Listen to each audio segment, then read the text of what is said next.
የኔም ፍሬ ለማየት ጉጉቱ ተምሬ በወግ ማረግ መብቃቱ ይኸው ዛሬ ለዚህ ቀን በቃሁ ፈተናዬን ጨርሼ አለፍኩ ፈተናዬን ጨርሼ አለፍኩ አዋቂ ሰው ተብዬ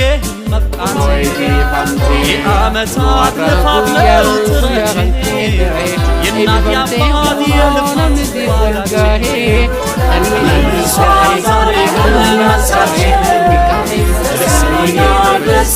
ይላችኋል ደስታዬ ደስታዬ ነህ